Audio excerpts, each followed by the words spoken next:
na nakukuha po natin lahat kaysa doon sa mga problema. Kaso kaya minsan nalulungkot ka kasi mas binibilang natin yung problema kaysa sa pagpapala. Pero hindi po dapat. Dapat ang binibilang natin yung pagpapala galing sa Panginoon. Amen po ba? Okay, so tuloy na tayo sa ating pag-aaralan po ngayong araw po na ito. Ang title po na pag-aaralan natin is Preparing the Next Generation in this ungodly world. Pwede pakilakas yung mic natin, no? Preparing the next generation in this ungodly world. Na po. Buksan natin yung Bible natin sa Exodus. Sige, tayo po tayong lahat. Chapter 2 and verse 2. Exodus chapter 2 and verse 2. Okay, basahin na natin yung verse 1 hanggang 3. Exodus chapter 2 verse 1 hanggang 3. Nandiyan na po ba? Okay, basahin natin sabay-sabay. Ready, go.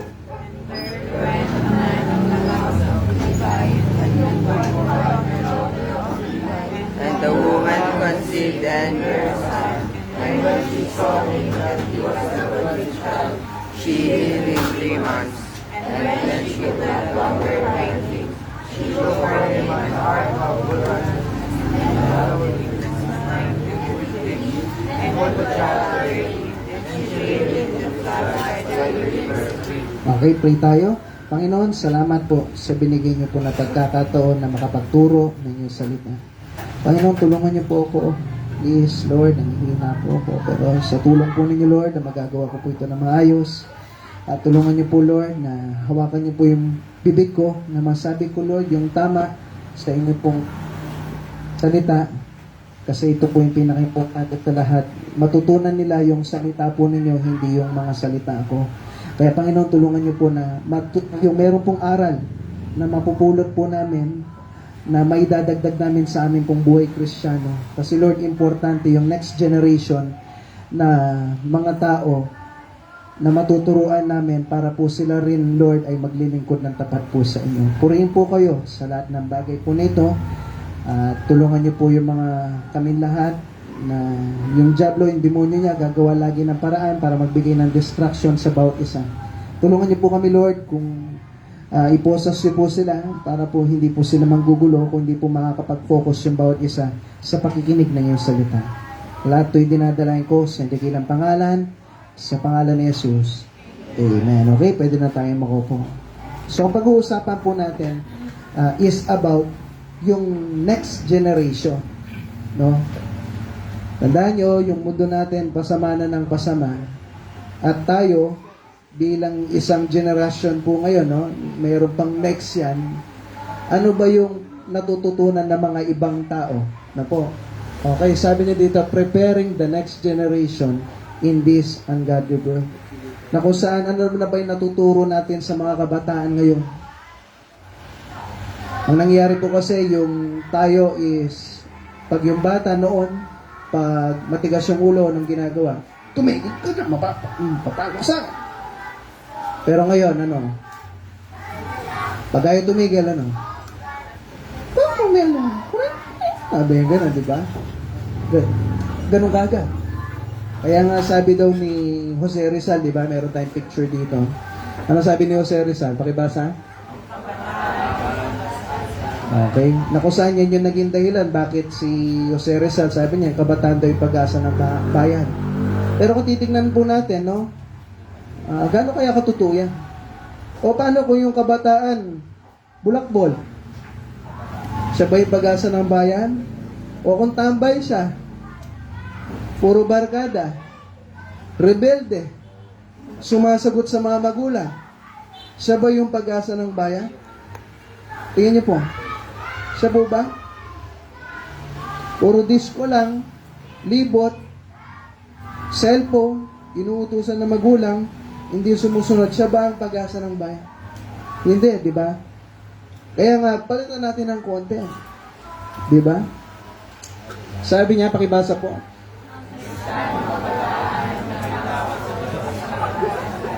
Ang Kristiyanong kabataan talaga na may takot sa Diyos, siya yung pag-asa ng bayan. Sino nagsabi niyan?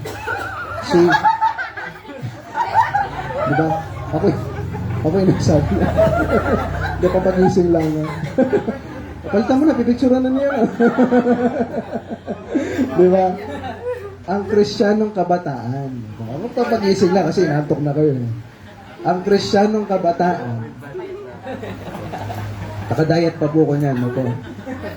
Siya yung pag-asa ng bayan. Amen po? Lalong-lalo na yung Kristiyanong mayroong takot sa Diyos. Pero paano naman yon kung hindi natin, alam niyo yun, hindi natin sila tinuturuan na maging maka-Diyos? Paano sila magiging maka-Diyos? Tama po? So, kung tatanungin natin dito, no, alam ko masaya kayo. No? Nakita niyo na si Jose Rizal. Diba? No. Naalala ko yung kapatid ko nun, binigyan ko siyang wallet. Siyempre, bilang isang kuya, dapat bibigay ka ng pera. Ilagay ko yung mukha ko doon sa pera. At least meron siyang 1,000, no? Ibinigyan ko sa 1,000 na mukha ko. No? Okay, so, kung titingnan po natin, sino ba dito? Sige, tingnan natin. Tayo sila, no po. Sino ba yung mga magulang na dito? Magulang ka o kaya lolo, lola ka? Sige nga, tayo po kayo. Tingnan natin. Magulang. Hindi magulang na madaya, no? Iba naman yun, no? Mukhang magulang. Hindi pa rin, no? Yung magulang muna. Yan, okay. So, sila po, kayo po, tandaan nyo, kayo yung mga tao na magtuturo sa mga kabataan, no? Para sila yung maging pag-asa ng bayan, na po, na kung saan maging maayos yung next generation po natin. May responsibilidad po tayo. At dagdagan pa natin, sino dito yung, kahit minsan nakapagturo ka na sa mga bata, pwede ka ba tumayo? Nakapagturo. Sige, tayo po lahat muna po, yung mga adult natin, no? Okay, sige nga. O yan, meron mga iba nagtuturo, no? Umupo na, masakit na yung mga tuhod. Sige, okay lang. Umupo na yung mga adult natin na masakit na yung tuhod. Okay. At sino dito yung kabataan na Kristiyano ka naman? No? Sige nga, tayo kayo. Kristiyano ka na. Alam mo na balang araw, papunta ka ng langit. Sige nga, tayo kayo. So, halos lahat, tumayo na, no? O, sige, pwede makupo. Salamat sa inyo. So, lahat, nakatayo. No?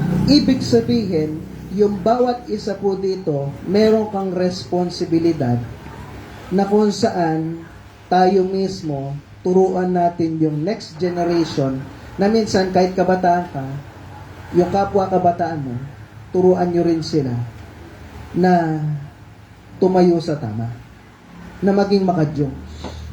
Dito sa mundo natin na yung masama, nagiging mabuti na, at yung mabuti, yan na yung kinakahiya at nagiging masama. Amen po. Na kung saan noon, pag virgin ka, o wala pang nakagalaw sa'yo, no, isa yung kapuri-puring bagay. Pero ngayon, kung hindi mo pa naranasan na masipingan, parang hindi ka in sa mundo. Ay, virgin ka pa. Gano'n. Na kung saan, wala pa nakagalaw sa'yo. Napakabanal mo naman. Napakalinis mo naman. No? Na kung saan yung mundo natin ngayon, pasama na pasama. So, anong dapat natin gawin bilang isang mga Kristiyano? Turuan natin ng tama. Amen po? Yung next generation. Kasi kung hindi natin ginawa po yun, ang mangyayari, yung kabataan is pag-asa ng bayan, hindi matutupad po yun. Amen po? Okay, so tuloy natin. Ngayon, paano tayo magkakaroon ng next generation na prepared po sila? Na po, dito sa mga mundong bagay nito. Number 1, mabilis lang tayo. Courage within your culture. Meron ka daw katapangan dito sa kultura natin, no po? Na kung saan, bilang magulang, no? Kanina, tumayo po kayo. It takes courage, no? O meron katapangan dapat na magsabi ka ng, hindi. Ayoko. Wag. Mapa, sila ganito, ganyan, ginagawa naman nila eh. Hindi dapat. Ayoko. Hindi mo gagawin yon. Na po. Mapa, ito yung sinusunod nila, ito yung in, no? Ito yung sikat ngayon, no? Hindi. Yung mga barkada ko, umiinom sila. Hindi. Wag. Ayoko. Hindi dapat. Na po. Meron sila mga relasyon. Meron na sila mga boyfriend. Bakit ako hindi? Dapat magkaroon po tayo ng katapangan na po mga magulang na magsabi na, hindi. Wag. No, sa English. Huwag niyong gagawin. Amen po? Yung mga adult natin, yung mga magulang natin, no po? Kasi bakit? Ito yung bagay na magproprotekta po sa kanila. Naalala ko po noon nung kabataan ko rin, no? Na kung saan may mga kaibigan ako, sila pwede mag-overnight, sila pwedeng mamasyal, kahit gabing-gabi na, pwede silang gumala, no? Tapos ako hindi, papalam ako hindi, sasabihin sa akin. Hanggang sa yung isa sa mga kaibigan ko sinabi, ay, wag niyo nang sama siya kasi strict yung parents niya. Diba? At alam niyo yun, dahil napasok sa prinsipyo ko, sa utak ko na ginagawa ng mga magulang ko to kasi mahal nila ako. Yan gagawin ko. Alam mo, ginagawa ko na lang ng joke pag sila umaalis, sasabihin mo, ay, wala, di ako sasama. Strict parents ko eh. Diba? Hindi ko dinamdam. Amen po? Kasi bakit? Alam ko sa sarili ko at tinanggap ko yon na kung saan mahal ako ng magulang ko. Amen? Na kung saan ito yung magiging dahilan para maprotektahan nila ako. Kaya dapat matutunan, no, yung mga, lalo ni mga kabataan, matutunan nyo na kung hindi kayo napayagan, no, maging masaya ka doon. Kasi mahal ka ng magulang mo. Akala mo lang hindi, pero mahal ka niya. O ngayon, yung mga kabataan naman, no, it takes courage o katapangan na magsabi ka rin ng hindi. Lalong-lalo na sa mga school nyo. Diba? Marami dyan yung hindi paligtas. O kumusta ka? No? Meron ka bang katapangan na magsabi na, ay hindi. O tara, inom mo. Inom tayo. Ay hindi ako uminom. Ikaw naman, bakla ka wari. Ngayon, ito yung tanong. Pag bakla ba, hindi sila uminom? Uminom rin naman, di ba? May mga baklang uminom. Di ba? Pero ganyan yung mundo natin ngayon. May mga bakla na uminom, tatawagin kang bakla, di ba? Okay? Pabayaan nyo sila. Na kung saan, okay lang na tuyain ka nila, dapat magkaroon po tayo ng katapangan na sabihin, ay, hindi. Na kung saan gagawin ko paglilingkuran ko yung Panginoon. Kasi kayo naman yung next generation. At dapat makita rin yan ng mga kaibigan nyo na kung saan sinasabi mo, kung tinuturing mo talaga silang kaibigan, dapat yung meron kang katapangan na magsabi ng hindi. Bakit? Kasi Kristiyano ako. No? Kasi mahal ko yung Panginoon. At hindi nyo alam kung ano yung pwedeng gawin ng Panginoon sa mga buhay nila dahil tumayo kayo sa tama. Amen? Na kung saan yung mga kaibigan nyo na yan, makikita nila. Dahil namasyad sila, ganito, ganyan. Tapos merong mangyayari, mapapamak sila. Pero ikaw, Kristiyano ka, hindi ka pumunta doon. Sana sumama na lang ako doon sa friend kong Kristiyano. Naging okay pa sana. O ganito pa yung nangyari sa amin. Alam niyo yung mga ganun na bagay? Dahil tumayo ka sa tama. Na po. So anong unang pinag-aaralan natin? Magkaroon po tayo ng courage within your culture. Na po. Na kung saan yung kultura natin dito, no? Minsan dahil itong mundo natin na to, pasama na ng pasama. At minsan yung mga kaibigan natin, niloloko tayo. Okay? At minsan, gagawin pa, sasabihin, bakit yung mga parents mo, pinipigilan ka nila? No? Yung pastor mo, pinipigilan ka. Di ka ba pwede maging masaya? Ayan pa yung sasabihin nila. No? Pero anong dapat mong gawin? Ay, hindi. Masaya ako sa ginagawa ko. Kasi bakit? Alam ko sa sarili ko, mahal ako ng mga magulang ko, at mahal ako ng pastor ko. Amen po? At para kumunti na lang yata yung amen. Amen? Okay, di ba? Na kung saan hindi naman kayo pinipigilan sa kasiyahan. Pero sa lahat ng kasiyahan, meron pong oras yan. Tama? May tamang panahon yan, lalong-lalo na sa relationships. No? Sinasabi ko sa inyo, hanggat hindi ka natapos ng high school, hindi ka natapos ng college, wala mo ng boyfriend, girlfriend. Bakit? Problema mo yan. Pag meron ka, nag-aaral ka. Sabi nga, nag-chat. Kumusta ka? Anong ginagawa mo ngayon? Nasin mo, napindot. Patay na, nasin. May ginagawa ako, homework. Hindi mo na-reply. Ting! Sabi niya ulit. Mamaya, ting! Ting! Ting! Ting! Ting! Ting! Sabi niya ganyan. Break na tayo. Ba't di mo na ayan na. Ay, sensya na, nag-aaral ako eh. Bakit? Nung pag-aaral mo, kala ko mahal mo ako. Okay, ayan na. Diba? Alam niyo yung mga ganun na bagay, imbes na pinoproblema mo yung mag-aaral mo na lang, dalawa pa yung problema mo ngayon. Diba? So, anong gawin nyo? Maghintay kayo sa right time. At dumating kayo sa maturity na kahit paano nakakapagtrabaho ka na para alam mo na yung halaga ng pera. Alam mo na yung halaga ng mga iba't ibang bagay. Amen po? So, hindi naman kayo pinipigilan. Pero alam niyo yun, dapat magkaroon tayo na kung saan yung bagay na ganyan na pwede mo ikasaya balang araw ay yung sa tamang oras naman. No? At sabi na dito, yung dapat natin magkaroon is you need to have a team. No? You need to have a team. Na kung saan, para magawa mo, na po, yung ating tungkulin, o bilang isang magulang, nag-uusap ba kayo, kayong dalawang mag-asawa? Na kung saan, team tayo, tuturuan natin yung anak natin. Hindi yung pinagbawalan ni Papa, pinayagan naman ni Mama.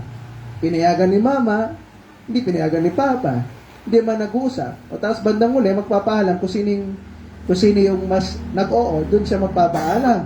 O, mag-usap po tayo. No? Kasi bakit? Dapat teamwork yan. Amen po? Parang sila Daniel, buksan natin yun. Daniel chapter 3 and verse 16. Ipit natin yung Exodus na po. Daniel chapter 3 and verse 16. So, Ezekiel, tapos Daniel chapter 3 and verse 16. Sabi niya dito, kilala niyo si Shadrach, Meshach, and Abednego? Naalala niyo po? Sila dapat yung itatapon sa apoy, di ba po? Tapos ayaw ng hari. Na kung saan, sabi ng hari, hindi, pag di kayo naglingkod sa ginawa kong Diyos-Diyosan, anong gagawin sa kanila? Tatapon po sila dun sa apoy. Naalala niyo po? So ito si Shadrach, Meshach, and Abednego. Anong sinagot nila? And said unto the king, sabi nila, O Nebuchadnezzar, we are not careful to answer thee in this matter. Hindi po kami nag-iingat dito sa usapang ito. Sabi niya ganyan. Verse 17, if it be so, our God who is able to serve is able to deliver us from the burning fiery furnace. Na kung saan, sabi niya, yung Diyos namin, kaya kaming protektahan dyan. Ngayon, ang tanong, team sila, di ba po? Magkakasangga sila.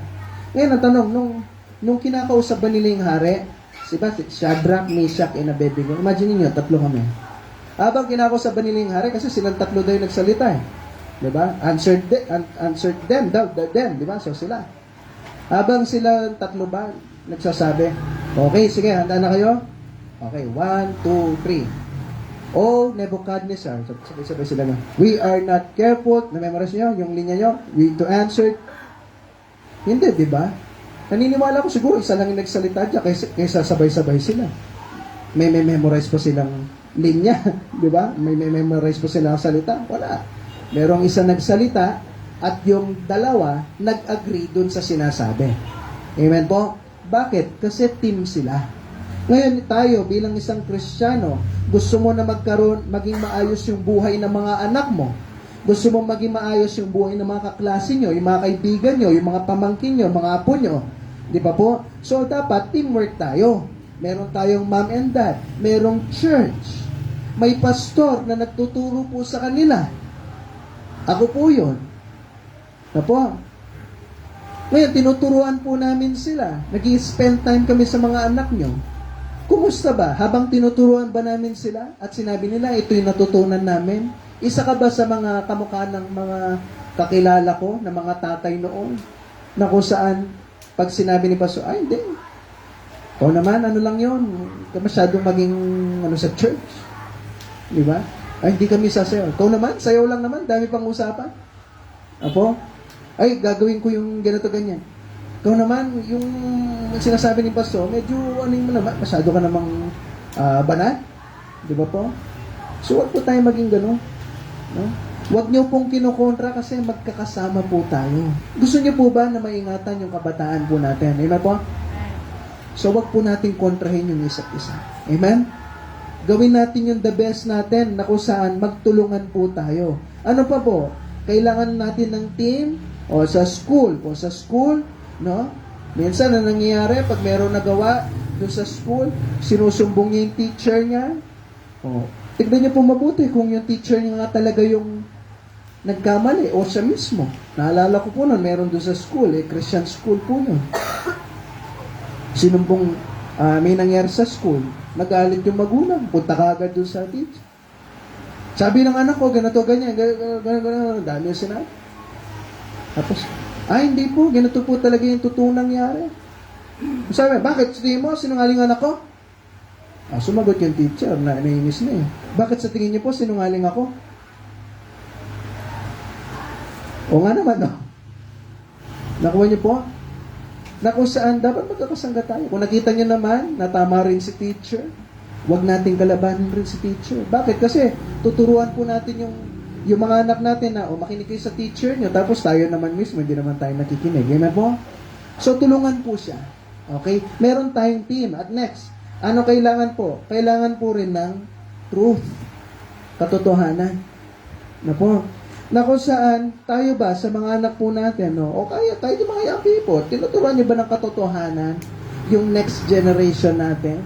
Yung mga maliliit? O kasinungalingan? Di ba, nasanay tayo? Mukha na yun. Meron po kami tita nun eh, sabi niya kay Kiki, kainin mo yung food mo. Sabi niya, bibigay kita sa mumu. Sabi ni Kiki, dahil naturuan namin, hindi po, no mumu, sabi niya, Jesus lang, sabi niya ganyan. Natawa yung tita ko rin, di ba? Bakit? Naturuan ng tama.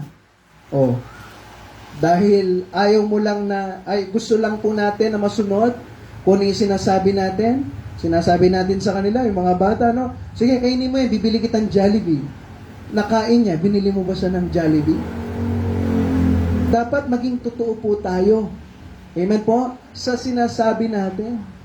Kasi bakit umaasa yung mga anak po natin? Pati yung mga young people. May nakita kang bata, bili kita ng laruan. Sama ka sa akin, hug mo ako, nihinag ka niya, binili mo ba siya ng laruan? Dapat totoo po tayo. Kasi bakit? Ang bata, naniniwala siya kung yung sinasabi mo. At gusto mo na paniwalaan ka niya sa lahat ng bagay, o gawin mo yung totoo. Amen po? Okay? Huwag kang lalabad dyan. May duwende dyan. Kukunin ka ng duwende. Wala naman duwende. Tapos, ang minsan pa, lalo na, magpapasko. Sino nagbigay yung Santa Claus? Puro ba Santa Claus? No? At tututusan, di siya pwede dito. Wala tayong chimney. Di siya pwede. Di siya makapasok. Di ba? Wala siya papasukan. Di ba? Saan siya papasok? Wala, hindi pwede. Di ba? Pero hindi totoo sa Santa Claus. Tapos tuturo po natin. Santa Claus, Santa Claus yan. Kaya ako minsan, nakita ko may Santa Claus, sabi ko, Lolo. Kaya pag nakita ni Kiki, Lolo, sabi niya, Lolo daw, put pictures siya kay Lolo. Diba? Bakit? Hindi naman totoo eh. Tandaan niyo po, gusto niyo maniwala yung mga anak natin sa atin, o yung mga kabataan, yung mga ibang tao maniwala sa'yo. No? Pag sinabi mo, pakita mo na totoo ka. Amen po? At yung huli, ang sabi niya dito, we need to have tenacity. Ibig sabihin ng tenacity is yung tibay. No? Na kung saan, pag meron kang sinabi, tutuparin mo. Okay? Na kung saan ito yung magiging mahigpit po tayo sa mga anak natin. Bakit? Kasi iniingatan niyo po sila. Gusto niyo po ba napapahamak yung mga anak natin? Wala naman dito eh. Okay? Gusto niyo ba? Kayo mga young people, mapapahamak yung mga kaklase niyo? Hindi. Sabihan niyo sila. Huwag lang yung mananahimik po tayo. Alam mo nang maliing prinsipyo niya sa buhay. Huwag yung mananahimik ka lang. Kaya nga, yung mga kabataan, kahapon, no, mayroon overnight, gano'n. Alam yan, yung kaya nasasabihin nila si Ate Ren, masungit o naman. Kasi bakit? Si Ate Ren nyo, sinasabihan kayo kasi gusto niya na matuto kayo sa buhay. No? Nasasabihan kayong paulit-ulit. Tapos sabi niya nga papakainin ko kayo. Madali lang naman magluto ng itlog. Diba? Pero pagluluto siya ng hindi niya pa nahain sa kanila. Nagluto ng tinola. Nagluto ng, yung miswa. Tapos sinabi niya, kumain kayo dyan. Diba? Na kung saan, pag sinabi niya, kaya yung mga iba na hindi kumakain, napakain. Kasi dapat merong grip tayo mga magulang. Pag ano yung sinabi mo, dapat yun yung nasusunod. Kasi kailangan po nilang matuto sa buhay. Amen po? Yung mga hindi nakakain ng miswa, kumain. Hindi nakakain ng gulay, nakakain. Diba? Kaya gusto na daw nilang magpa-evict sa bahay ni Ma'am Ren. Diba? Gusto na daw nilang magpa-evict. Diba? Kasi bakit? tinuturuan po sila ng tama. Kaya nga dinaretso niya no? Bakit sino ba? Mayaman kayo? Ikaw mayaman ka? O ikaw mayaman ka? O, ano yung sagot po nila? Hindi. Yung isang sagot niya, feeling lang po. Diba? O hindi naman kayo mayaman. Dapat kung ano yung napagsalamesa, yun yung kakainin. Diba po? O, so tuloy po natin. O, dito sa mundo po natin ngayon, sa kultura po natin. O, yung mga magulang, di ba? Ngayon, sa panahon natin ngayon, pag pinalo mo yung anak mo, parang ikaw pa yung masama eh. Tama po? Pinapalo yung anak, ikaw pa yung masama. Pero hindi. Kaya nga titingnan nyo yung mundo natin ngayon, yung next generation natin na mga tinatawag na millennial, ano nangyari? Matitigas yung ulo, di ba? Pag ginano mo sa pader, mababasag yung pader. Ay, di ba? No? Na kung saan, matigas yung ulo. Bakit? Natututong lumalaban sa magulang. Natututong, alam mo yun, bigla niya sinuntok yung tatay niya, sinabunutan niya yung nanay niya. Bakit? Hindi napapalo po eh. Di ba po? Walang disiplina. Nasasabihan lang, puro sabi lang, wala naman nangyari sa kanya. O ano nangyari po? O yan yung naging dahilan, bakit tumigas yung ulo ng mga bata. Nako. Ako rin, lumaban rin po ako sa magulang ko. Pero never na sinubunutan ko yung nanay ko. Nung bata siguro ko, di ba, yung bata, pag ilay niya yung buhok ng nanay niya, di ba, gumaganon yung bata. Pero nung nagkaedad na, nagkaisip na, hindi ko naman sinubunutan yung nanay ko. Lumalaban siguro, gaganon-ganon ka sa nanay mo, sa tatay mo. Pero yung susuntukin mo yung tatay mo, makikita mo, yung kabataan ngayon, di ba, makikita mo, 2 years old, 3 years old, ginaganon yung tatay niya, galit na galit. Yung tatay naman, tawa ng tawa. Di ba po? Kulang sa disiplina. Nako. Alam niyo po ba, sabi mismo ng Bible, isa-isayin po natin ito, no? May mga verses po ito. Sabi ng Proverbs, next tayo, Proverbs 13 verse 24. Ano ba yung sinabi ng manual natin? Di ba yung Bible po natin, yan yung manual ng buhay? Tama po? O sa magulang na po. Ano yung sinabi po sa atin? Sa Proverbs 13 and verse 24. Proverbs 13 verse 24. Ang sabi niya po dito, he that spareth his rod, hateth his son. Yung kung hindi mo daw pinapalo yung anak mo, sabi niya, hate mo yung anak mo. But he that loveth him, chasteneth him betimes. Pero kung sino yung mahal mo yung anak mo, sabi niya ganyan, pinapalo mo yan, lagi. Sabi niya, lagi. No? Makikita niyo, minsan papaluin ko si Kuya. Mahal ko siya eh. Ayoko na magkakaroon siya ng ugali na hindi maganda. Next, Proverbs 22 verse 15. Maganda po yung mga magulang. Guhitan nyo yan. No po?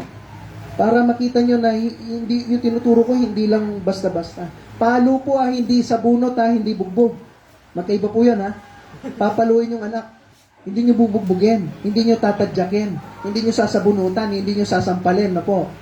Amen? Nakuha nyo po? Magkaiba po yun. Sabi, paluin daw. Saan? Kahit saan hindi. Sa puwet. Paluin sa puwet. Na po. Naka-diaper pa. Paluin sa kamay. O ano mo. Huwag mo sasampalin. Na po. Paluin sa binte. O naman. Na po. Sabi niya dito, Proverbs 22 verse 15. Guhitan niyo po yan Sabi niya dyan. Pakibasa po. Ready? Go.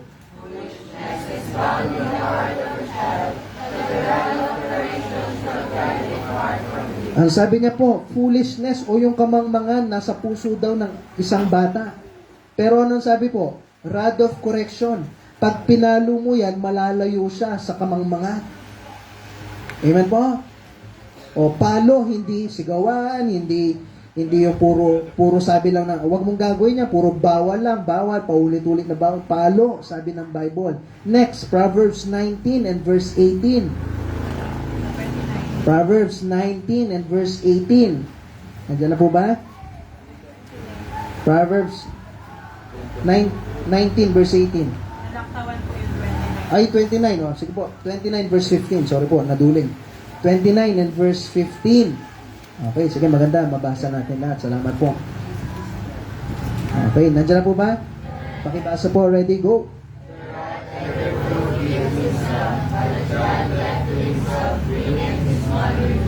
Yung rod at saka yung reproof. Ang pamalo at saka yung pagtutuwid sa bata. Ano po? Give. Gusto niyo magka-wisdom po yung anak niyo? Sino yung gusto magka-wisdom yung mga anak niyo? Ay, iba yata tayo. Ayan, gusto niyo magka-wisdom yung anak niyo, di ba? Pati si Jed daw gusto niya. Okay, sa anak niya. Okay.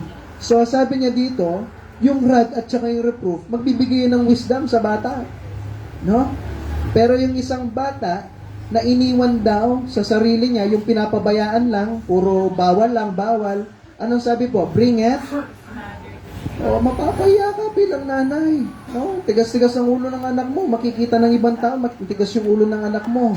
Next, Proverbs 19 verse 18. Proverbs 19 and verse 18. Bakit ganito yung topic natin, Pastor? Kasi malapit na tayo mag-Family Sunday eh. Kaya maganda po ito. Proverbs 19 verse 18. Nandiyan na po? Pakibasa po. Ready, go.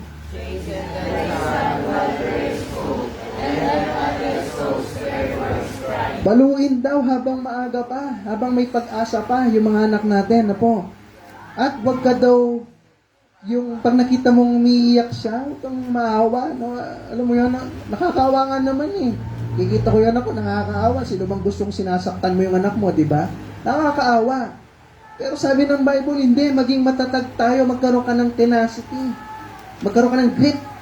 Na pag sinabi mo, dapat nasusunod. Kaya ako nakikita ng mga kabataan kahapon eh. Likot-likot ni Kiki. Ano sabi, nung nandun na ako, di ba? Sabi ko, punta ka dito, 1. Sabi ko, punta ka dito, 3 lang. Mapapalo ka, pupunta siya, di ba? Hintayin niya muna mag-2 eh. At saka, pag malapit na mag-3, doon siya pupunta eh.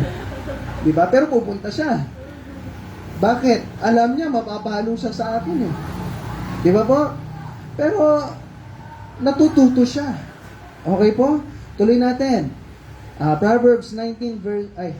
Hebrews 12 verse 6 to 7. Kahit mismo nga yung Diyos po eh. Okay? Kasi siya yung nagutos tapos di niya gagawin. No? Mismong Diyos. Ano sabi po? Hebrews. Malapit po yan sa Revelation. No? Pabalik. Hebrews 12 verse 6 to 7. Nandiyan na po. Pakibasa po. Ready? Go.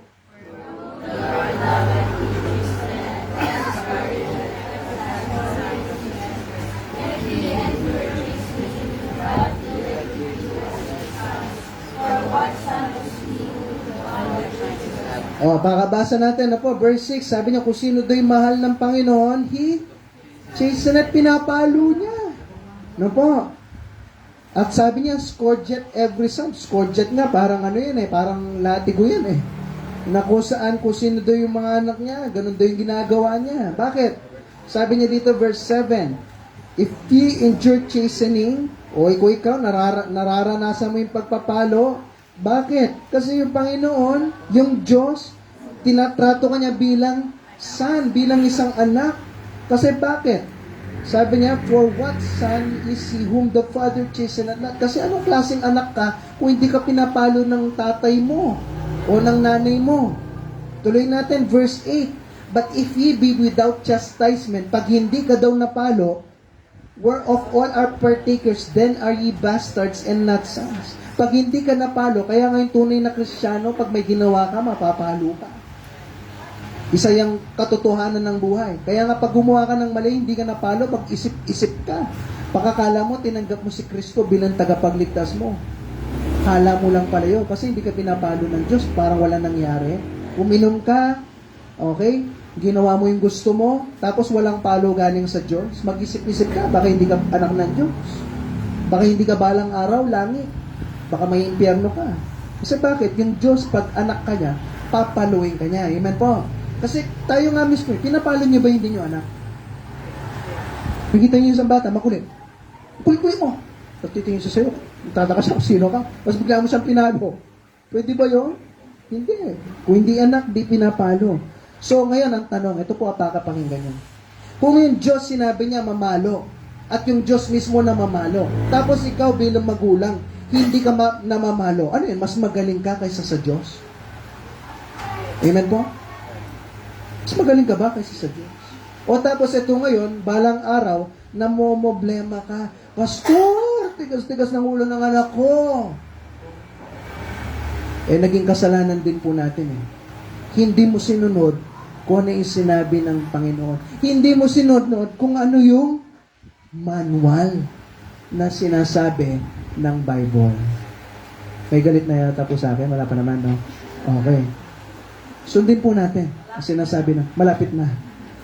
Sundin natin kung ano yung sinasabi ng Bible. Amen po? Kasi magiging kapahamakan po ito sa next generation natin. Akala mo okay lang. Okay lang. Total, ganito naman yung nangyari sa akin. Hindi ako pinalo na magulang ko, kaya hindi ko rin sila papaluin kasi mahal ko sila. Kung totoong mahal mo sila, sabi ng Bible, papaluin mo sila. Kasi magkakaroon po sila ng sense na kung saan merong higher authority sa akin eh. At kapag hindi ko sinunod yung higher authority ko, may parusa. Pero kung hindi mo siya na-train sa loob ng bahay, na kung saan merong higher authority, napapalo sa kanya, wala naman kasi. Paglabas niya sa mundong ito, wala. Gagawin niya yung gusto niya. Tuloy po natin. Sabi niya dito, number 2, confidence with our children. Na kung saan, paano natin maproprotektahan yung next generation, magkaroon tayo ng confidence naman sa mga anak na po. Tandaan niyo po, mahal natin yung anak natin. At pinagtitiwalaan natin sila. Amen po? Sino dito yung sasabihin mo, hindi ko mahal yung anak ko? Wala naman, di ba po? Mahal natin yung anak natin. At pagtitiwalaan natin sila. Pero hindi tayo tiwala sa dyablo. Amen po? Kaya nga from time to time, dapat tinitignan niyo yung mga cellphone nila. Tinitignan nyo kung yung pinapanood po nila. Kasi bakit? Nabuhay din akong kabataan, kahit nasa loob kami ng Christian school, meron pa rin na mga kabataan na nanonood ng hindi dapat na panoorin. At may mga usapan at pasikreto na chat-chat, na relasyon-relasyon, bandang huli, sa sobrang tiwala ng mga magulang sa anak, mamaya, yung isang anak niya, wala na, nakipagtalik na sa iba na hindi kasal. Bakit? Masyadong tiwala sa anak eh. Tama yun, tiwala ka. Pero not to the point na tiwalang-tiwala ka na kung saan kahit kailan hindi magkakamali yung anak mo. Amen po? Kasi nagkakamali yung anak mo, katulad din natin na nagkakamali tayo. Ngayon, kung walang gabay na magulang, mapapahamak po sila. So, anong dapat gawin? Oo, tama, magkaroon tayong confidence sa mga anak natin, pero binabantayan natin sila. At dapat magkaroon tayo ng confidence, kamukha ni nanay po ni Moses, sa Exodus chapter 2 and verse 2. Ano yung confidence na nakita po ni Jochebed na po, ito yung mother ni Moses. Sabi niya dito, sa Exodus chapter 2 and verse 2, "And the woman conceived and bare a son, and when she saw him that he was a goodly child." Pag sinabing goodly, yung magandang bata, nakita niya. At ano nangyari? Kasi ito yung panahon nila Moses, dahil nasakop sila ng Egypt, ano nangyari? Dumadami sila, sabi ng Egypt, yung Pharaoh, sabi niya, ang gawin natin, lahat ng mga bata na ipapanganak na lalaki, itatapon sa ilog para mamatay. Nakita niya, napanganak yung baby niya. Okay yung anak niya. Nakita niya, mahalaga yung anak niya. Kaya anong ginawa niya? Sabi niya, she hid him. Ito yung pinaka-mirakulo siguro ng Panginoon. Kaya niyo ba magtago ng bata hanggang 3 months? Matatago niyo yung bata, 3 months. No? Chine-check ka bawat araw. Within 3 months, no? Natago nung nanay po ni Moses. Sa Hebrews na po, kung babasahin niyo yung Hebrews, hindi na natin babasahin, no? Tinawag rin siyang proper child. Ibig sabihin, isa itong okay na itsura na bata. At kung babasahin natin yung Acts chapter 7 and verse 20, ipit niyo ulit si Exodus na po. Babalikan natin yan. Acts chapter 7 and verse 20. So Matthew, Mark, Luke, John. Acts chapter 7 and verse 20.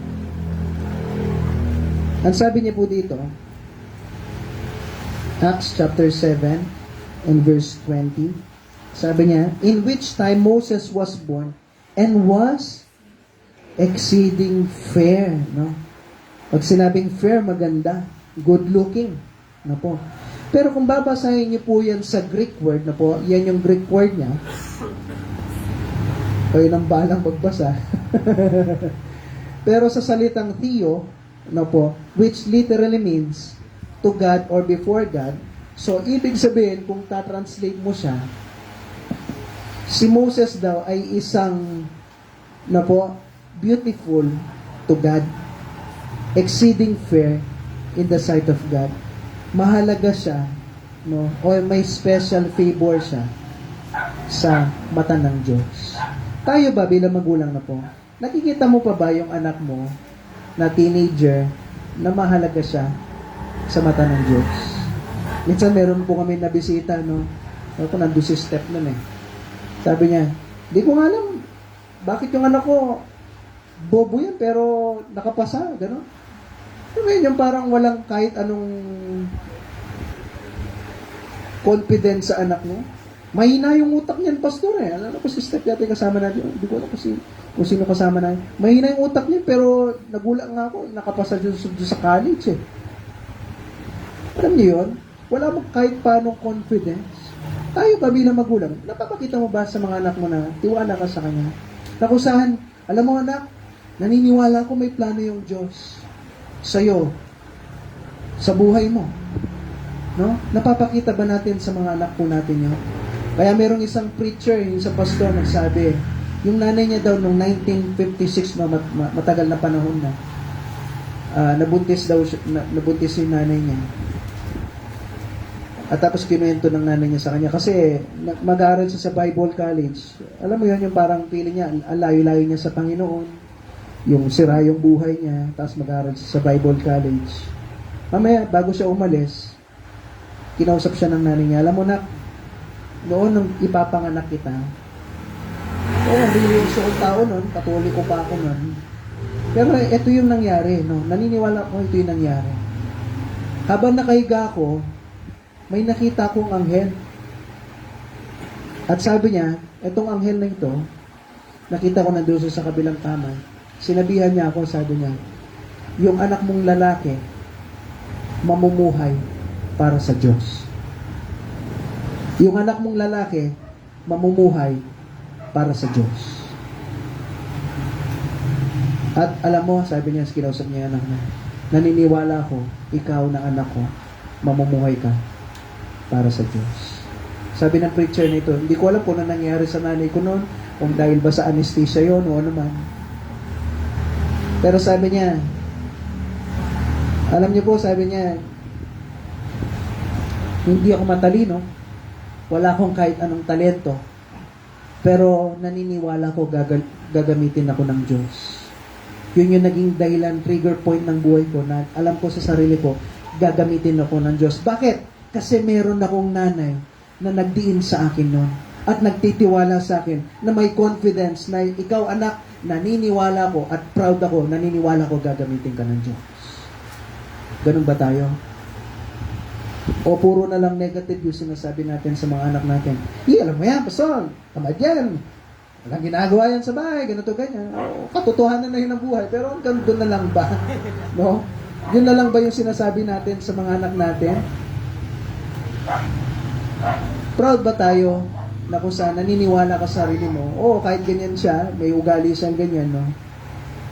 Pero proud ka na, anak, naniniwala ko gagamitin mo ng Diyos. Amen po? Sinasabi mo ba yan sa mga anak mo? O busy tayo sa buhay natin? Nagtatrabaho tayo, buong maghapon, at wala tayong oras sa kanila. Magbigay tayo ng oras sa kanila. O, minsan pinapasya namin sila. Ano po? Pero kahit kayo mismo sana, pasyal kayo. Hindi naman kailangan lagi yung may bibiling kayo. Pumunta po kami, pinasyal namin po sila. Pinuntahan ko yung sinabi ni Ate Lisa, yung Lala Garden. Mura lang doon, yung tinapay nila, 200 isa. Ano po? Kaya nga pumunta kami doon eh. Sabi ko, gusto yung pumili tinapay? O, bili na kayo dyan, no? Tsaka yung milk tea nila, 200. Ano po? Isa. Milk tea na kayo dyan, sabi ko. O, umupo kami ni Ate mo. Anong ginawa? O, pasyal na kami. Upupula kami doon. Kaming lahat, walang binili. Nakihigop kami ng aircon doon. Alam niyo, pwede naman mamasyal ng walang gastos eh. Di ba? O, gas lang. Nakuha niyo po? Pwede naman kung gusto may paraan Pag ayaw, marami talagang dahilan. Mag-spend time tayo sa mga anak natin. Busy tayo. Pero kahit paano, siguro kahit once a month lang. Pasyal sila. Na po, hindi naman kailangan gumastos. So naman, na po. Kasi bakit? Magkaroon tayo ng spend time na mag-usap-usap. Na po. At ipakita nyo po na may confidence tayo sa kanila. Number 3, malapit na po. Creativity for a solution. Tandaan nyo, ang pananampalataya, hindi po yan na stagnant, yung walang pagkilos. May pananampalataya ka, dapat ikilos yan. Hindi rin naman yan yung foolish o yung mangmang, yung pananampalataya. Dahil si Jochebed, sabi niya, inani ni Moses, yung anak ko, naniniwala ko gagamitin ng Diyos. Sige, naniniwala ko, proprotekta ka na ng Diyos, bahala ka na sa buhay mo. Pinagis niya sa ilog. Ang pananampalataya, hindi po siya kamangmangan. Yung bahala na sila sa buhay natin na po. At hindi rin po siya silent o tahimik na. Sabi nga ng James, show me thy faith by my works. Okay, na I will show thee my faith by my works. Parang ganoon yung sinasabi ng sa James. Buksan na natin. James chapter 2 and verse 17. James chapter 2 and verse 17. So Hebrews, tapos James chapter 2 and verse 17. Even so faith, ang pananampalataya, kung wala naman daw pagkilos, ay patay. Okay? At sabi niya dito sa verse 18, yea, a man may say, thou hast faith, and I have works. Show me thy faith without thy works, and I will show thee my faith by my works. Ano yun? Sinasabi mo may pananampalataya ka sa Diyos, pero wala namang pagkilos. Hindi naman nakikita sa buhay mo. Paano masasabing may pananampalataya ka?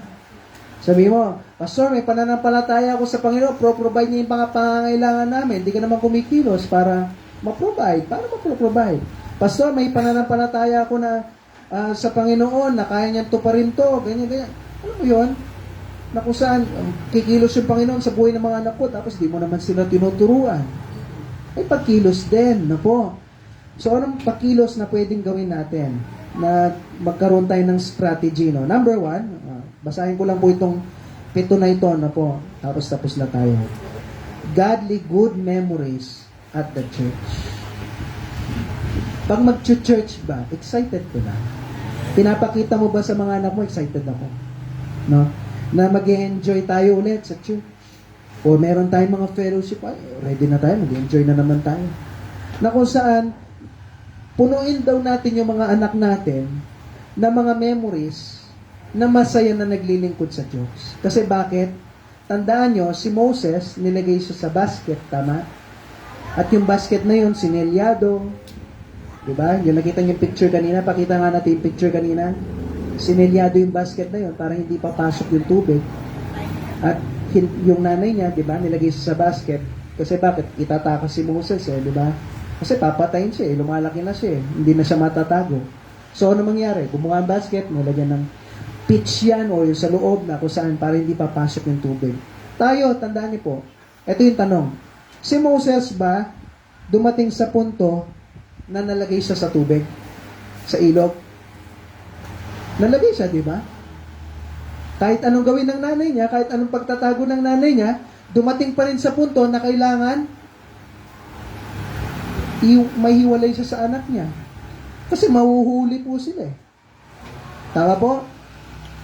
So kahit anong gawin nyo mga magulang, yung mga anak nyo kahit paano nyo po sila pakatago at pakaalaga, darating rin sa punto, kailangan nila makipagsalamuha sa mundo. Makakasama at makakasama nila sila.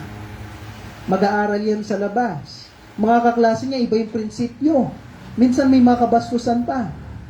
Na po, i-ready natin po yung mga anak natin ng godly memories. Na kung saan sasabihin ng mga bata, yung ibang kabataan sa kanila, uy, ano mo ba? Masayang disco, masayang gano'n. Masayang minom ng alak, masayang manigarilyo. Try mo to. Hindi mo try to, bakla ka. Masaya to. Pero dahil may memory sila, na yung nanay, tatay nila, naturuan po ng tama, maalala po nila yun. At may iwas po sila sa anumang kapamakan. Amen po? Na kung saan, barkada dito, barkada doon, gala dito, gala doon. Yan yung ididi ng mundo eh. Yun daw yung masaya. Pero hindi. Mapapaalala sa kanila. Malungkot daw, sabi ng mga kaibigan ko, malungkot mag-church. Pero kahit minsan hindi ko naranasan yun ah. Nakita ko nag-enjoy yung mga magulang ko. At nag-enjoy din ako. So sa tingin ko, hindi tama yung mga kaibigan ko. Amen po? Yung mga magulang ko, naturuan ako ng hindi magandang kabasusan. So maaalala po nila lahat ng yun. Amen po? Number 2, practical life skill. Tinuturuan natin, yung mga anak natin. Tinuturuan po natin na huwag sila maging depende sa mundo. Na kung saan natuturuan natin sila ng tamang paggalang, nagmamano, naghuhugas ng plato, okay? Marunong siya magplancha, kahit hapok lang. Hapok, no? Yung plancha, sunog. No? Natuturuan po natin sila. Okay? Magayos ng kama, magluto, magtapon ng basura, magayos. Okay? Na kung saan, pag ito daw yung ginawa natin, magiging paraan yon para mailayo po sila sa mundong ito at hindi po sila magiging depende sa mundo. Amen po? Tuturuan nyo sila mag-ipon, mag-toothbrush. No? Baka mamaya pagkagising sa umaga, walang toothbrush. May laway pa dito, labas ka agad. Gala ka agad. No po? Okay? Na kung saan, dapat maturuan yung mga anak. Next, number 3, how to forgive. Natuturuan ba natin sila? Minsan kasi yung pinaka-problema ng kabataan ngayon is bitterness. Bitter sila sa mundo. Bakit? Hindi nila naranasan na magpatawad at humingi ng tawad. Naranasan ba ng anak mo? No? Oo, tama, humingi siya ng tawad, pero ididiin mo na may consequence, may parusa sa ginawa nilang kasalanan. Pero alam niyo po yon, natutunan ba ng mga anak natin at nalaman ng mga anak natin na kahit ikaw mismo magulang, marunong ka mag-sorry sa anak mo. Pag nagkamali ka, marunong ka mag-sorry. Marunong silang magpatawad at marunong rin silang humingi ng tawad. O papabayaan na lang. Yun sa kasi Filipino way, di ba? Hindi na mag-uusap, tapos hayaan mo mga 3 hanggang 5 araw, tapos okay na, yung parang walang nangyari. Pero walang nangyaring kapatawaran at pagpapatawad. Na po, mga prinsipyo po to ng Bible na po. Number 4, technology control. Darating sa punto na magbibigay ka ng remote sa loob ng basket na yun. No? Magbibigay ka ng telepono sa kanila, cellphone. No? Kumusta yung prinsipyo ng buhay? Alam ba nilang i-handle ang cellphone? Naalala ko nun, nag-testimony yung mga kabataan, di ba? Noon daw, bago sila nagka-cellphone, basa sila ng Bible, pray sila. Nabigyan sila lahat ng cellphone, ano nangyari? Cellphone na lang ng cellphone. Bakit? Binigyan niyo po sila ng cellphone, pero walang control. Kumusta? May control ba sila? Cellphone, para saan ba yung cellphone? Para sa kanila. So, pag may research sila sa school, o kaya pag nasa school sila, pwede sila matawagan. O yun lang pala yung purpose. E di pag hindi na nila kailangan, kunin mo. Kaysa babad po sila sa cellphone. Nakukuha niyo po ako? Prinsipyo po ito. Ano po? Kasi bakit? Iniingatan po natin sila. No? Na kung saan yung cellphone na yan, alam mo ba yung password nila? Baka akala nyo yung mga kabataan, yung 13 years old, 12 years old, 11 years old, wala pa sa utak nila yung relationship. Doon ka nagkakamali. May nabubuntis ng 12 years old, 13 years old. Babae pa yung anak mo, lalaki pa yung anak mo, nakabuntis. Bakit? Hindi pinantayan ng magulang. Amen po. So, anong dapat gawin? No? O yung mga kabataan, baka sabihin niyo, puro mga magulang, kumusta ka naman? May cellphone ka, puro ka na lang cellphone? Ha? Kumusta tayo? No? Puro ka na lang ba dyan sa gadget? Pag wala kang ginagawa, cellphone ka agad, hindi ka mabubuhay nang wala kang cellphone. Pag nilay yung cellphone sa'yo, alam mo yun, yung parang nahihirapan kong huminga. Tapos yung puso mo, bumabagal yung tibok, tapos pag lumalapit yung cellphone, parang ngayon naging yung parang para tumibok yung puso mo. Di ba? Oh. So, kumusta ka sa technology? Okay? O magulang, dapat may guidelines. Naalala ko na, may hilig rin ako sa gadgets eh. May Game Boy nun ako eh. Kaya pag may time na sabi ng nanay ko, 1 oras lang ha, o pagkatapos ng oras, kukunin niya ulit sa akin. Pero pagkatapos ng kinuha niya yung cellphone niya, dapat may kapalit. Kapalit, more spending time sa'yo. Mag-game kayo ng chess o ano man yung pwede niyong gawin. Mag-spend time sa isa't isa. Na po, para yung buhay natin, hindi lang puro technology. Kaya ngayon kabataan ngayon, nakasalamin ka agad. Malabo yung mata. No? Tinatawag ka ng nanay mo. No? Ay, malabo yung mata, hindi mo na nakikita. Di ba? Nanay mo pala yung tumatawag sa iyo. Yung asawa mo, nadaanan mo na. Parang nadaanan ko na. Asawa ko pala yun. Di ba? Malabo yung mata. Bakit? Babad sa technology. Number 5, malapit na po. Never miss their activities. Minsan yung mga magulang tuwang-tuwa, no? Ang saya-saya mo na nandun ka sa event sa mga anak mo. Tama naman yun. Pero, kunwari may activity sila, basketball. O, kasama mo ba siya nagde-training? Chess? O ano man? Nandun ka ba na sumusuporta sa kanila? Na po, minsan yung magulang akala niya yung responsibilidad natin yung mapakain mo tapos na. Hindi po yan aso. Na po? O napakain mo, napa-CR mo, napaliguan mo, okay na. Hindi po sila aso. Anak po natin sila. Amen po? At mag-spend time tayo sa kanila. Okay? Next, number 6. Okay? Kasi hindi dapat tayo maging cheerleader lang sa kanila. Dapat nandun tayo nakasuporta sa kanila. Number 6. All privileges have responsibility. Minsan, ganito po yung nangyayari. Alam niya, pag may gusto siya, bili kagad, tapos wala naman siyang sense of responsibility. Kahapon, no? Okay, hindi ko sasabihin ko sino. May nawawalang cellphone daw. Mamaya, iiwan dito, iiwan kung saan-saan. Bakit? Hindi binili. Walang sense of responsibility. May pera, kalat-kalat lang, wallet, nandun lang kung nasaan-saan. Na po, bakit? Hindi naturuan na may pribileyo, may cellphone, pero walang sense of responsibility. Kaya magulang ko noon, ano ang ginawa? Nung bibili ako ng bike ko, akong bumili. Kahit piso walang binigay sa akin, akong bumili. Kasi bakit? Nung akong bumili, nakabili kasi ako ng bike. Worth 10,000. Pinag-ipunan ko. Bisikleta. No? O tapos, ano nangyari? Yung mga kaklase ko, binilan rin sila. Inggit na inggit ako. Buti pa sila. Love sila ng magulang nila. Binili. Ako, binili ko. Ako niyo. Pero alam niyo, dahil sa kanila, binili lang, walang sense of responsibility. Brand new. Yung isa, nanakaw. Yung isa, puro gas-gas na. Tapon dito, pagkatapos mag-bike, alam mo yan, magbabike, walang stand eh. Sige, tuloy ka dyan. Tapos biglang babagsak na lang na ganun. Kasi magbabasketball na siya eh. Uy, basketball! Sabay bita, brand yun. Puro gas-gas. Pero alam nyo ako, tapos binili ko pa yung bike ko, kulay puti. Punas dito, punas doon. May gas-gas. Alam mo yon? Inano ko pa yon, nilalagyan ko pa ng, ano tawag dito? Yung wax. Yung minawax ko pa, kukunin ko yung wax ng tatay ko. Alam mo yon? Pulidong-pulido, kaya tumagal ng kahit ilang taon yung, ano na yan eh. Siguro kahit mga 7 years, 8 years, yun yung bike ko, kahit ano, wala siyang sira. Bakit iningatan ko?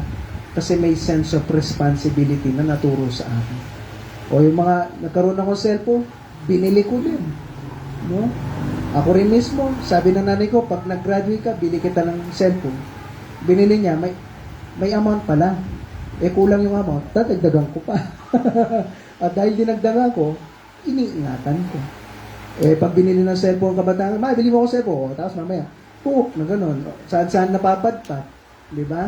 Kasi, hindi na diin yung bawat pribileyo, may responsibility. Na po. Kasi yan yung parang tar, o yan yung parang kamukha doon sa arka ni Noah ni Moses, doon sa basket na yun. Yun yung nagproprotekta sa kanya para hindi siya mapasukan ng tubig. Last, sabi niya, have purpose and go with your children. Ano ba yung dahilan na po bakit nabubuhay yung mga anak natin? Napapakita niyo ba sa kanila? Naididiin niyo ba sa kanila na yung bagay na pinaka-importante dito sa mundo is yung paglingkuran ng Diyos? O puro pera na lang yung importante? Di ba? Lalo na pag Pasko. Diba?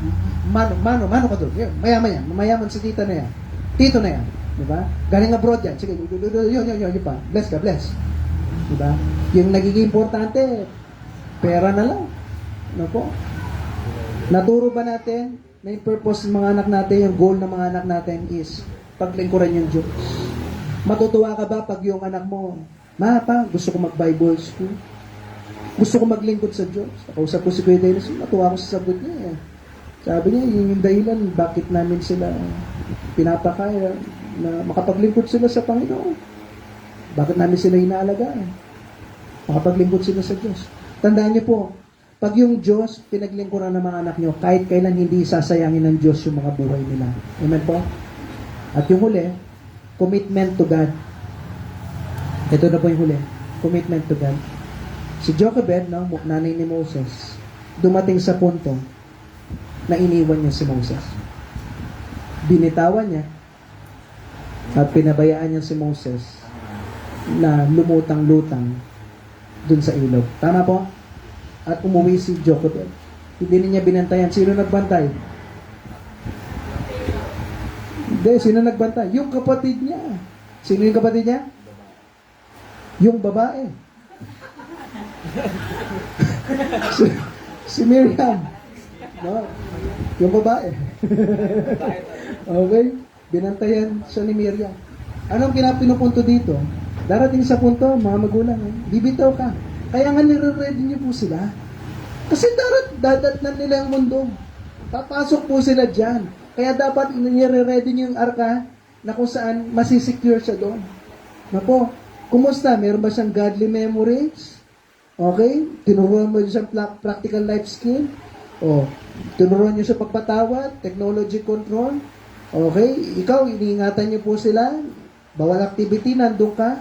Bawat pribileyo, tinuruan niyo may responsibilidad.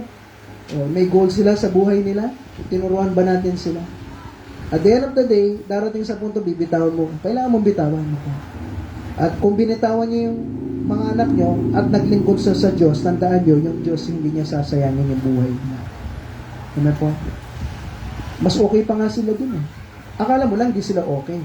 Kasi minsan sa ministry, wala namang malaking pera eh.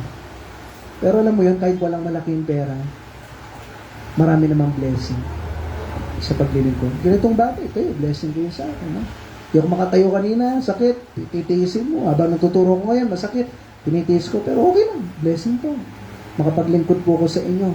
Na po, so kumusta tayo? Ready ka ba? Nire-ready ba natin?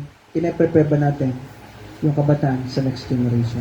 At isa ka ba sa tutulong na maging maayos ang next generation natin? May pag-asa. Mundo natin pagulo ng pagulo, pero meron pa rin pag-asa. Hindi man malaking percentage na maiayos natin yung buong mundo, pero alam mo yon, at least nagsisimula yan sa anak po natin, sa mga kaibigan nyo, at mismo sa iyo bilang kabataan. Kayo po tayo lahat, tapos na po tayo. Habang nakapikit na mata, nakayuko yung ulo.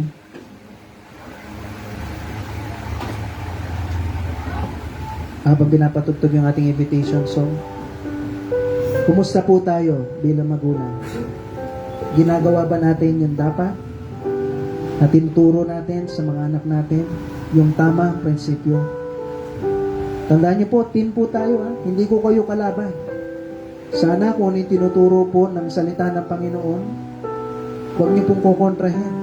Kung yung sinabi ni Pastor, sabi ng Bible, matuto tayong makinig.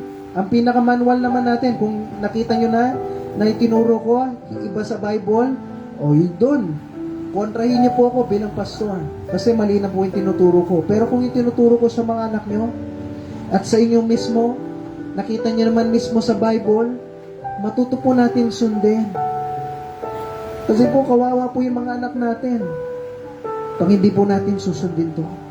O tayo naman, Pastor, puro pang adult yung sinabi. Hindi po. Ikaw mismong kabataan. Ikaw ang next generation. Kumusta ka? Tumatayo ka ba sa tama? May courage ka ba? May katapangan ka ba na sabihin sa teacher mo, sabihin sa mga kaklase mo, na hindi ko gagawin yan kasi mali yan. Hindi yan sinabi ng Bible. Hindi yung tinatago nyo po yung sarili nyo sa pastor. Hindi, kasi bawal po sa church namin yan. Bawal po, sinabi ng pastor namin yan. Huwag ganun. Sabihin mo, hindi ko po gagawin yan kasi sinabi po ng Panginoon, sinabi ng Bible, hindi namin gagawin yan. At gusto ko tumayo sa tama. Kasi gusto ko mapasaya yung Panginoon ko. Kumusta po tayo? May courage ka ba na tumayo sa tama? Mga magulang, may confidence ka ba sa mga anak po natin?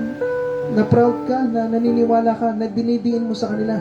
Tandaan niyo po, mas madaling disiplinahin ang mga anak natin. Pag alam niya si mama, si papa, mahal niya ako, kaya ginagawa niya to. Hindi yung pinipigilan niya, yung dahil gusto ko lang at ayaw niya maging masaya ko. Dahil nadiin sa akin na si mama, si papa may confidence sa akin. Naniniwala sila na gagamitin ako ng Diyos, kaya binagbabawalan ako sa ganitong bagay kasi ayaw nila ako mapahamak ako. Ganun po ba tayo? Mas madali po silang disiplinahin kapag ganun yung ginawa po natin sa mga anak natin. Yung isa po, creativity for a solution. Gumagawa ba tayo ng paraan para masolusyonan na yung mga anak natin maging maayos yung kanilang pong mga buhay? Salamat po sa inyo po dahil pinapayagan nyo yung mga anak po ninyo na makausap namin, maturuan sila ng prinsipyo ng Bible, makapag heart-to-heart talk. Kasi po, kung hindi natin gagawin yan, mag-heart-to-heart talk sila sa mundo, sa mga kaibigan nila, sa mga kaklase nila na hindi naman Kristiyano. Dapat po, wag. Mag-spend time tayo po sa kanila.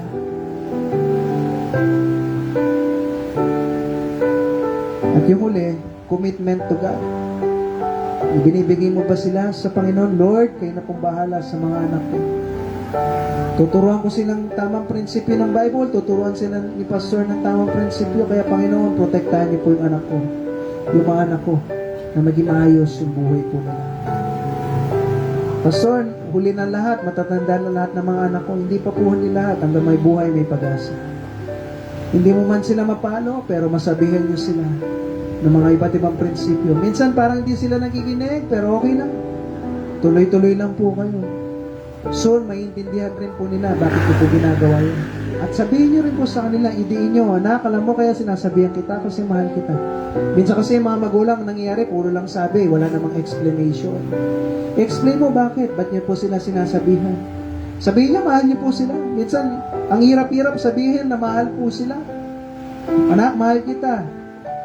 O mga anak, mapa, mahal kita. Kailan nyo po sasabihin yan? Pag nasa libingan na, pag nasa huli ng lahat, pag umiiyak ka na, at nandun na siya sa kabao, doon pa po ba natin sasabihin? Sana po, wag. Ngayon pa lang po, gawin na natin lahat para maiayos po natin, may prepare po natin yung next generation natin sa tama. At kung ikaw bilang magulang, hindi mo pinapalo yung anak mo, doon ka nagkakamali. Bandang huli, sasabihin mo sa akin, Pastor, wala akong magawa, matigas yung ulo ng anak ko. Paluin po natin sila. Kung teenager na, kung di na natitino sa palo, disiplinahin, kung saan mayroong mga parusa, kapag hindi ginawa, para maintindihan po nila na kung saan may responsibilidad talaga sa buhay, para matutunan po nila yung buhay. Sige po, manalangin tayo. Panginoon, salamat po sa bawat isa. Pakinig po ng iyong salita. Panginoon, pagpalain niyo po. Tulungan niyo po, Lord. Kung naman narinig namin, sana po, Lord, yung mga magulang dito, hindi na lang nila ipasok sa tenga, tapos lalabas sa kabila. Kundi po i-apply sa kanilang pong buhay. Pwede po nilang isipin na, ay, hindi ko gagawin yan, hindi ko i-apply yan. Pero nasa huli po yung pagsisisi. Kasi kahit kailan, Lord, pag sinabi nyo sa inyong salita na ito yung tama, kahit mali sa pag-iisip namin at sa prinsipyo ng buhay namin, ang salita nyo pa rin yung magwawagi o mananalo na kayo pa rin po yung tama. At kayo nga mismo, Lord, nagdidisiplina sa amin tapos hindi namin gagawin to sa pamilya namin. Ibig sabihin, nagkakamali po kami. Hindi po kami mas magaling po sa inyo. Kayo po yung mas magaling po sa amin. Kaya Panginoon, tulungan niyo po na tama pong disiplina ang gawin. At ganoon din po sa mga young people na nandito, na pag-aralan, halos sa adult, pero pwede may apply to sa kanila. Kung nagdisiplina sila, huwag sila maghinanakit, magpatuloy na maisip na mahal sila ng magulang nila, kaya ganito yung ginagawa. At yung isa pa, Lord, na kung saan bilang isang Kristiyanong kabataan, dapat maging tulong din po sila na gawin po nila yung tama sa inyo po. Panginoon, tulungan niyo po kami na ma-prepare yung next generation na magkaroon na maging maka-Diyos na mga kabataan. Purihin po kayo, Lord, sa lahat ng bagay po na ito. Ito'y dinadalain ko sa ng pangalan, sa pangalan ni Jesus. Amen. Okay po, so manalangin po tayo sa ating pong offering. Okay, hilingin ko si Brother Jed. Brother Jed,